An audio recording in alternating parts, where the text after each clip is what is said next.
Now, Jahangir. Akbar's eldest son, Nuruddin Muhammad Jahangir, succeeded him to the throne in 1605. Akbar के बाद उसका बेटा जहांगीर दिल्ली की गद्दी पर बैठा और जहांगीर का रेन पीरियड था 1605 to 1627. Okay. Now, see, Jahangir imprisoned his eldest son, Prince Khusro, who harbored a desire of becoming the emperor. Jahangir ने अपने बड़े जो बेटे थे उसको प्रिजन में डाल दिया क्योंकि उसको डिज़ायर था कि वह राजा बने, become the emperor. He bought an end to the 4-decade-long struggle with Mewar by defeating Rana Amar Singh in 1615. और 40 वर्षों से जो राणा मेवाड़ अमर सिंह के साथ, मेवाड़ का राजा, उनके साथ स्ट्रगल होता आ रहा था, वो 1615 में जहांगीर ने उसको ख़त्म किया. Okay. He defeat him. He also subdued Musa Khan and his 12 कॉन्फिडेटर्स known as बारह भुइयाँ, who controlled Sonargaon in Bengal. और फिर उसने मूसा खान और उसके 12 कॉन्फिडेटर्स को, जो कि 12 भुइयाँ के नाम से जाने जाते थे और जिनका कंट्रोल था सोनारगांव इन बंगाल, उसके ऊपर भी विजय प्राप्त की. ठीक है. During Jahangir's reign a number of people from Europe including William Hawkins and Sir Thomas Roe visited India with the aim of securing trade concessions. और देखो इसी के समय में, जहांगीर के टाइम में ही जो यूरोप से विलियम हॉकिंस और सर थॉमस रो इंडिया विज़िट करते हैं फॉर सिक्योरिंग ट्रेड कंसेशन, मतलब उनको व्यापार करने के लिए छूट दी जाए, इसके लिए. ठीक है. तो ये चीज़ आपको याद रखना है कि जो अंग्रेज़ों का आना यूरोप से शुरू हुआ था, वो किसके पीरियड में, किसके टेन्योर में, किसके रेन में आना शुरू किया था. That was Jahangir. ठीक है. Following the visit of sir Thomas Roe, the English were granted permission to set up a factory at Surat. और इसके बाद इन्हें सूरत में फैक्ट्री सेटअप करने की परमिशन मिल गई. Jahangir's 20th and last wife, Noor Jahan, was an extremely talented, courageous, witty and intelligent woman who exercised considerable influence in royal affairs. अब जहांगीर की जो 20th वाइफ नूर जहाँ थी, उनका मतलब जो राजकाज में है कंटिन्यूस उनका इन्फ्लुएंस रहता था. ठीक है. और वो बहुत ही टैलेंटेड, करेजियस लेडी थी. शी प्रमोटेड, अब मतलब रॉयल अफेयर्स में उनका क्या क्या इन्फ्लुएंस रहता था, just see. She promoted her family members to important post in the administration. उसने क्या किया नूरजहाँ ने, कि जितने भी इम्पॉर्टेंट पोस्ट थे दरबार में या उनको उसने अपने फैमिली मेम्बर्स को वहाँ पर पोस्ट दे दिया. She struck coins in her name during the last year of Jahangir's reign. Jahangir का जो अंतिम वर्ष था जो शासन का, उसके 1 साल पहले उसने अपने नाम का कॉइन चलवा दिया. ठीक है. There was a struggle for power between Nur Jahan and prince Khurram, Jahangir son from his previous marriage. उसके प्रीवियस मैरिज से जो बेटा हुआ था, नाम था उनका प्रिंस खुर्रम, उसके बीच और नूरजहाँ के बीच स्ट्रगल, पावर स्ट्रगल, मतलब गद्दी को लेकर उनमें स्ट्रगल होता आ रहा था. जहांगीर वॉज, अब उसके बाद जो है ये जो इनके बीच जो स्ट्रगल है, उसमें बाद में प्रिंस खुर्रम की ही जीत होती है और वो गद्दी पर बैठता है, दिल्ली की गद्दी पर. Okay. Now Jahangir was deeply fascinated by art and architecture. He was keen naturalist and a bird watcher. His autobiography Tujhuke Jahangir is a vital source of information about his reign. It also records his detailed description of plants and animals. तो यहाँ पर जो जहांगीर है उसके talent के बारे में, उसकी कैरेक्टरिस्टिक्स क्या थी, उसमें क्या चीज़ें थी, कौन सी जो गुण थे उनमें, वो चीज़ें बना रहे, क्वालिटी क्या थी उसमें। तो ये बताया जा रहा था कि he was fascinated art and architecture, इसका वो बहुत ही फैसिनेटेड था जहांगीर। ही वॉज कीन नेचुरलिस्ट, और वो साथ में बहुत ही मतलब वातावरण से अपने इन्वायरमेंट से प्यार करने वाला था, नेचर से प्यार करने वाला था। He was a bird watcher, bird को वो देखता रहता था। हिज ऑटोबायोग्राफी, अपनी ऑटोबायोग्राफी में तो जो जहांगीर में ये सभी चीज़ों का उसने उल्लेख किया है। उसने बहुत सारे प्लांट्स और एनिमल्स के डिटेल डिस्क्रिप्शन के बारे में भी डिस्क्राइब किया है अपनी किताब में, ठीक है, means in his autobiography. Now the next ruler was Shahjahan. Shahjahan ascended the throne in 1627. His name Shahjahan in Persian means king of the world. Shahjahan का मतलब पर्शियन में किंग ऑफ द वर्ल्ड। जैसे हमने जहांगीर का देखा था कॉन्करर ऑफ द वर्ल्ड, तो यहाँ पर शाहजहाँ का मतलब है किंग ऑफ द वर्ल्ड। तो during his reign the three major Deccan state Bijapur, Golconda and Ahmednagar were subjugated. उसने ये तीन जो स्टेट्स है उसको अपने अंडर में ले लिया। The Bundela Rajput who revolted during this period were also deal with effectively. अब उन्होंने बुंदेला राजपूत के साथ भी जो डील होती थी, क्योंकि उन्होंने वो रिवॉल्ट करते थे इस पीरियड में, मिडिवल पीरियड में विद्रोह करते थे उनका, तो उनसे भी बहुत अच्छी तरीके से इसने क्या किया, डील किया।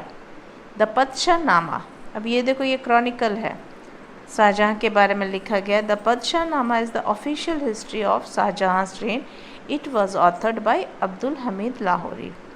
ये बायोग्राफी है पदशाह नामा और written by Abdul Hamid Lahori. The Shahjahannama by Inayat Khan is another important work of the period. अभी जैसे हमने देखा शाहजहाँ से हमें पदशाहनामा से हमने ऑफिशियल हिस्ट्री की जानकारी मिलती है शाहजहाँ के, उसी तरह से शाहजहाँनामा जो कि इनायत खान ने लिखा था is another important work for the period, ठीक है। Shahjahan ruled his empire with a firm hand and kept himself informed about minute details of administration and military campaigns। तो शाहजहाँ जो रूल है उसने अपने एम्पायर में किया तो बहुत ही बढ़िया तरीके से, और हर एक मिनट का जो एडमिनिस्ट्रेशन है वो उसकी खबर लेता था। kept himself informed about the minute details of administration and military। तो यहाँ देखो Agra, Lahore, Delhi and Ahmednagar were connected to trading activities through a network of roads।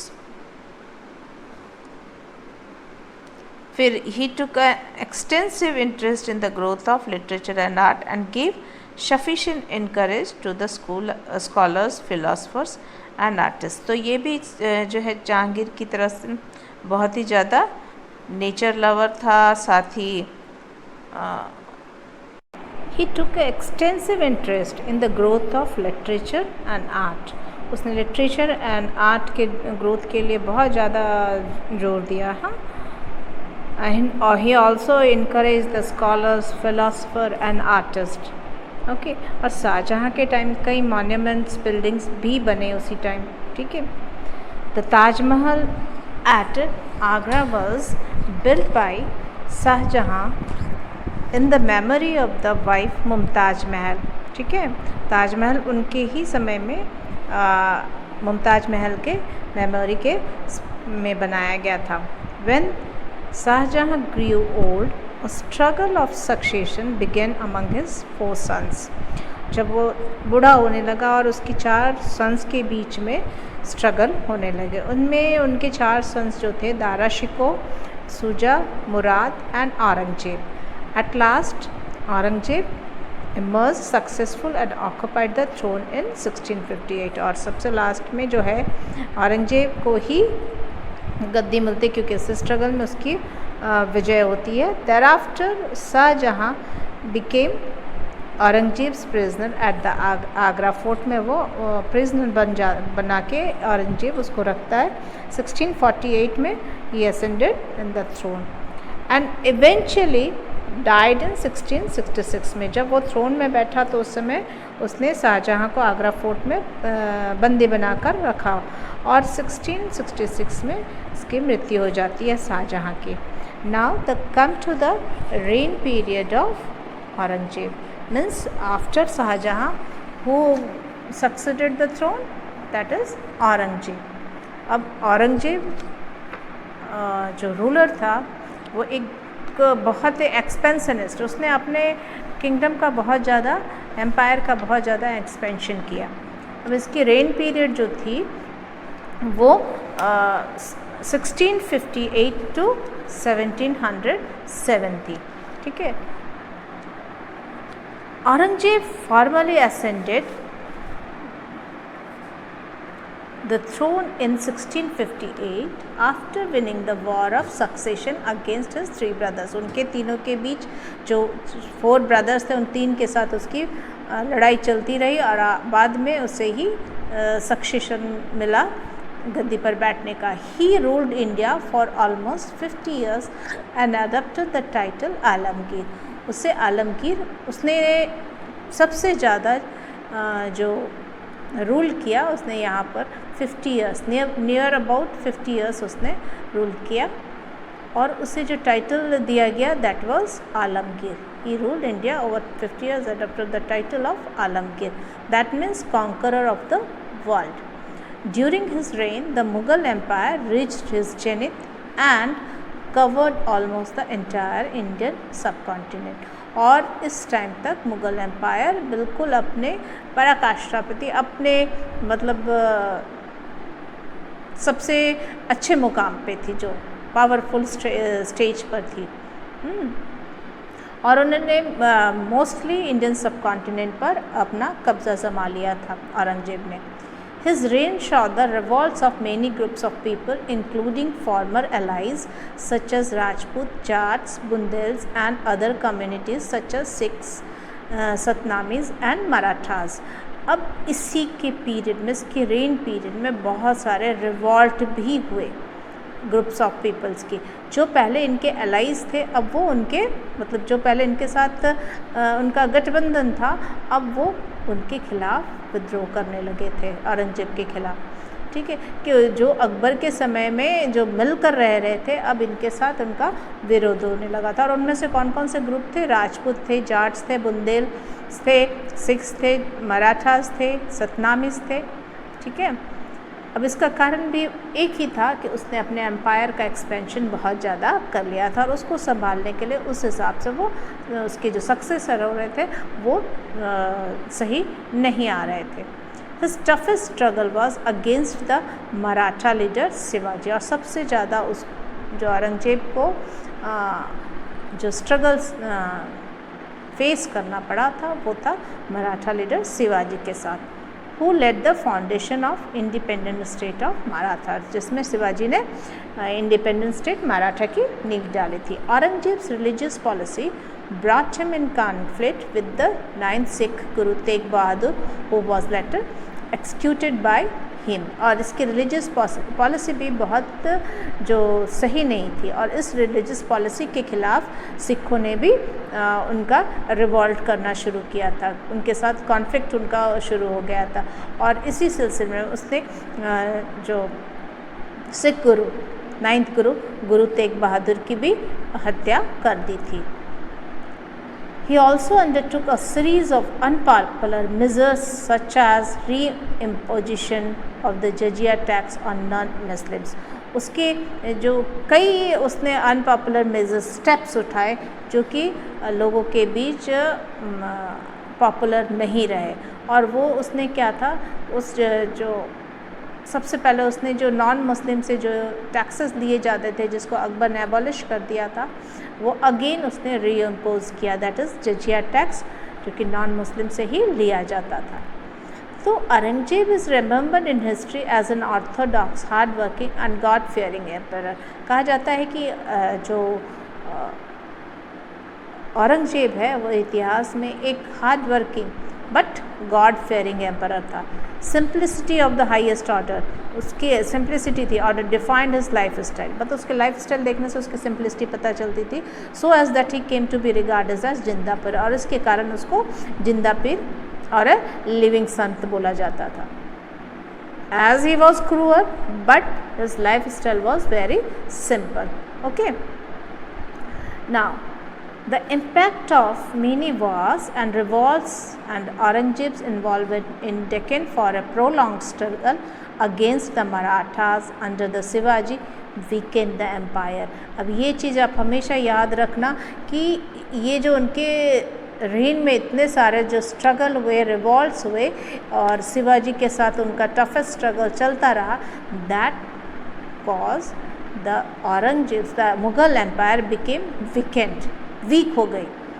His death in 1707 virtually mark the end of the great Mughals, और 707 में औरंगजेब की मृत्यु के बाद virtually ये कहा जाने लगा था कि मुगल एम्पायर डिक्लाइन होने लगा था। हाँ, it was followed by a war succession among his sons and gradually weakening of the Mughal dynasty. इनका सबसे ज़्यादा ये एक पॉलिसी थी, ये इनका सक्सेशंस कोई रूल नहीं था। हाँ, कि बड़ा बेटा बनेगा या छोटा बेटा बनेगा, जब भी बेटे आपस में लड़ाई कर कर स्ट्रगल करके फिर इनको सक्सेशन वो बैठते थे, गद्दी पर बैठते थे। तो जो मुगल्स थे या औरंगजेब, तो उनके बीच भी इसी तरह से, जैसे औरंगजेब ने अपने भाइयों के बीच स्ट्रगल करके दिल्ली की गद्दी हासिल की, उसी तरह से औरंगजेब के बेटों में भी स्ट्रगल होता था। और स्ट्रगल होने के बाद इनका क्या होता था कि धीरे धीरे इनका जो डायनेस्टी है वो वीक होता गया, क्योंकि वो आपस में सक्सेशन के लिए लड़ाई करते थे, गद्दी पर बैठने के लिए उनके बीच आपसी झगड़े होते रहते थे। तो जो कि one of the cause to weaken the Mughal empire. Now let's see the Mughal administration.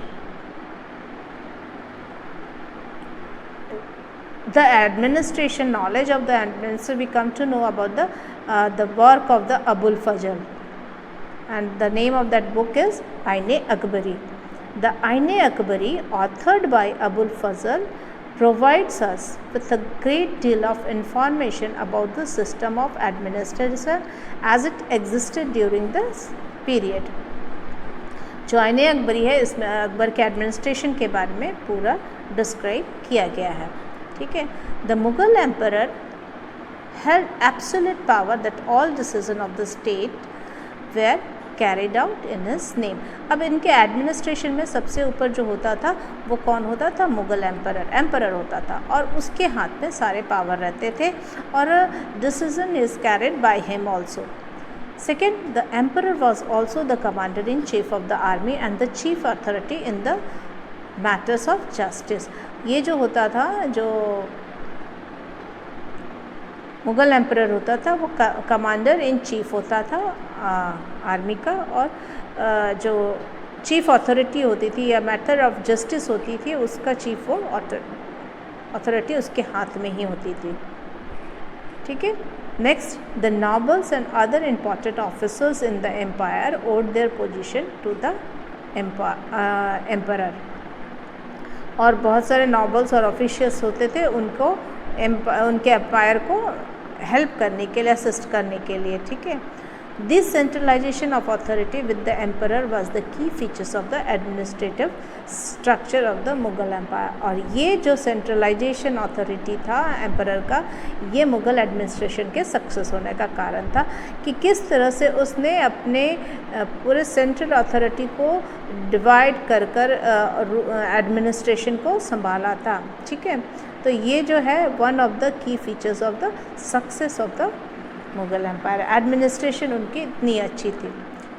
Central administration में जो थे पावर होते थे या डिवीज़न होती थी जो, वो डिवाइड कर दी जाती थी, हर एक का काम उसके हिसाब से डिवाइड कर दिया जाता। अथॉरिटी, हायर अथॉरिटी सेंट्रल में रहते थे, जो राजा होता था, एम्परर होता था, वही होता था, लेकिन फिर भी वर्क के डिवीज़न वो कर देता था कि किसको क्या काम संभालना है। तो यहाँ पर कुछ ऑफिशियल्स हैं, उनके फंक्शंस हैं, वो दिए गए। Just see that the central administration machinery was based on the division of power among various departments, each under the charge of important ministers। अब यहाँ देखो ऑफिशियल्स और उसके फंक्शन।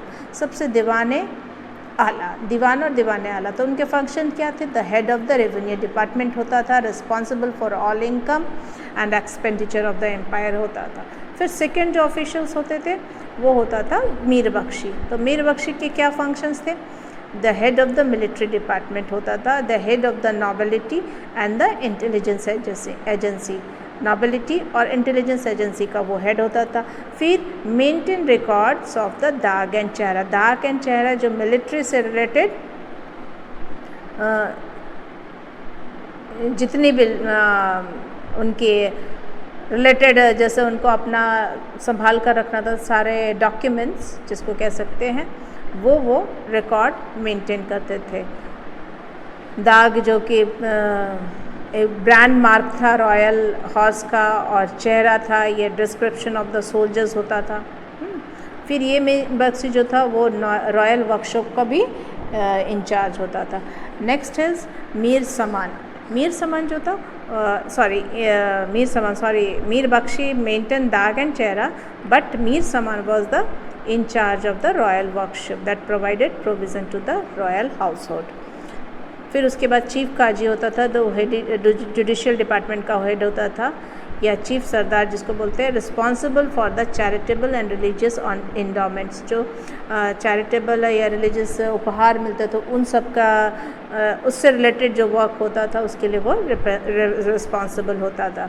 फिर मुहतासिब जो होते थे, responsible for the executing the orders of the court के जो ऑर्डर्स होते थे उसको एग्जीक्यूट करने का काम मुहतासिब को होता था, और साथ ही जितने भी पब्लिक ऑर्डर होते थे, डेकोरम होते थे, उसको भी मेंटेन करने का काम मुहतासिब होता था। Now the mansabdari system. Mansabdari system one of the very important system of the Mughal empire. Just see what is mansabdari system. In their endeavor to pay attention to the army and administration, the Mughals introduced a unique system of ranks and linked the same to the local and land revenue administration। ये जो unique system था मनसबदारी system, उसमें मुग़ल ने क्या किया कि local और land revenue systems को इनके साथ लिंक कर दिया। This unique system is called mansabdari, referred as the mansabdari system. It was introduced by Akbar. अब इसमें क्या क्या थे वो देखो। Under this system each officer is known as mansabdar. जो ऑफिसर्स होते थे उसको मनसबदार होते कहा जाता था, और they also hold a rank, और वो एक रैंक होल्ड करते थे, that is called mansab. It was grading system use to fix the rank, salary and military responsibilities of the officer. और ये जो मनसबदारी सिस्टम थी वो ग्रेडिंग सिस्टम पर आधारित थी। जिसका जितना जैसा ग्रेडिंग होगा उसके हिसाब से उसकी सैलरी होती थी, उसकी रिस्पॉन्सिबिलिटी होती थी, और उनका रैंक होता था। The rank were divided into zat and sawar. अब ये जो रैंक है वो जट एंड सवार में डिवाइड कर दिया जाता था। यहाँ पर ये इम्पॉर्टेंट है कि जट और सवार क्या है।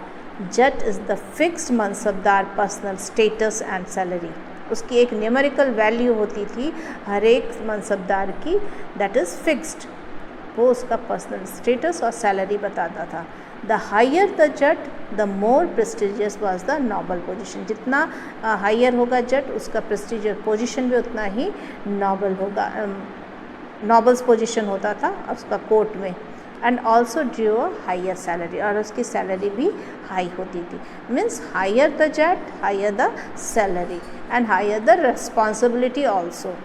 The lowest rank was 10 and the highest was 5000 for noble. जो सबसे लोएस्ट होता था वो 10 का होता था, उनकी न्यूमेरिकल वैल्यू, और जो हाईएस्ट वाला होता था वो 5000 न्यूमेरिकल वैल्यू होती थी। और इस रैंक इसके आधार पर उनको रैंक मिलता था, उनको सैलरीज मिलती थी और उसको रिस्पॉन्सिबिलिटी ऑफ आर्मीज़ ये भी देखने को दिया जाता था। ठीक है, तो जितना हायर होगा उतनी उसकी रिस्पॉन्सिबिलिटी सैलरी ज़्यादा होगी। सवार, अभी next sawar indicate the number of cavalryman the mansabdar could keep. अब इसी की तरह हाइयर द न्यूमेरिकल वैल्यू तो उसके सवार भी उतने ही ज़्यादा उसके साथ होंगे, कैवलरी मैन जो होंगे वो उतना ही ज़्यादा उस मनसबदार के साथ होंगे। The Mansabdar received their own salaries in the form of revenue assignments called जागीर। जो मनसबदार को जो सैलरी दी जाती थी उनको रेवेन्यू मिला जाता था, रेवेन्यू असाइनमेंट दे दिया जाता था जिसको कॉल्ड कहते थे जागीर। जागीर मीन्स एक ज़मीन का टुकड़ा, इस तरह से उनको डिवाइड करके दिया जाता था कि उनकी सैलरी उस से जो आमदनी होगी उस ज़मीन से उसके बराबर होगी, जो रेवेन्यू इकट्ठा करेगा वो उसके बराबर होगी। तो that is called jagir. Since the jagirs were not hereditary, और ये जो जागीर होता था वो हेरिडिटरी नहीं होता था, mansabdars only enjoyed the right of revenue collection from the land assign to them.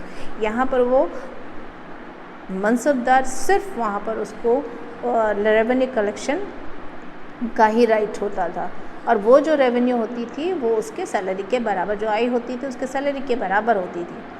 उसके अलावा उसको उस लैंड से कोई उसको वास्ता नहीं होता था। ये नहीं कि उसके मरने के बाद, उस मनसबदार के मरने के बाद उसका बेटा को हेरिडिटरी मिल जाती थी कि वो ही फिर वहाँ से रेवेन्यू इकट्ठा करेगा, ऐसा नहीं होता था।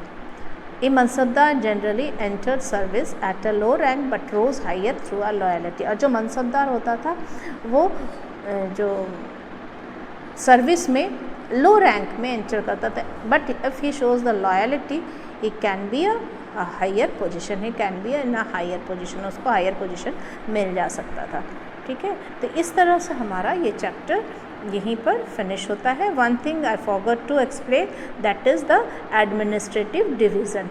एडमिनिस्ट्रेटिव डिवीज़न मीन्स किस तरह से पूरा का पूरा एम्पायर डिवाइड था। तो डिवीज़न वाज, देखो यहाँ पर कि प्रोविंस में डिवाइड था जिसको सूबा कहते थे, सारा का पूरा एम्पायर प्रोविंसेस में डिवाइड था, दैट इज़ कॉल्ड सूबा। सूबा वाज डिवाइडेड इनटू सरकार, जिसको डिस्ट्रिक्ट अब हम आजकल कहते हैं, एंड सरकार वाज डिवाइडेड इनटू परगनाज। और ये परगना होता था सेवरल विलेजेस, मतलब कई विलेजेस मिलकर परगनाज बनाते थे, और फिर parganas was divided into a village. तो इस तरह से इनका डिवीज़न होता था पूरा का पूरा एम्पायर में।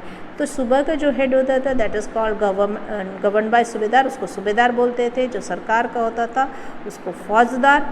जो परगना का हेड होता था वो सिकदर और एमिल, उसका एडमिनिस्ट्रेटिव ऑफिशियल्स होता था। और विलेज का जो ऑफिशियल्स होता था वो मुकादम एंड पटवारी। तो फंक्शंस ऑफ द ऑफिशियल्स, जैसे सूबेदार का फंक्शंस क्या था, looked the welfare of the people and undertook activities such as building wells, rest houses, roads and so on. उसी तरह से फौजदार जो डिस्ट्रिक्ट्स का हेड होता था, that look after the law and order. Then after parganas जो है एडमिनिस्ट्रेटिव ऑफिशियल्स होते थे सिकदर एंड एमल, उसकी रिस्पॉन्सिबिलिटी होती थी for maintaining law and order, land record and the collection of revenue. And lastly जो विलेज के जो वर्क देखते थे, रिस्पॉन्सिबिलिटी होती थी जिसके हाथ में, वो होते थे मुकादम और पटवारी। They are responsible for making law and order and land records along with the collection of revenue. तो इस तरह से इनका पूरा एम्पायर डिवीज़न था, ठीक है, डिवाइडेड था। तो इस तरह हमारा मुग़ल एम्पायर यहीं पर ख़त्म होता है। Now next video I will explain about the question answer. Okay.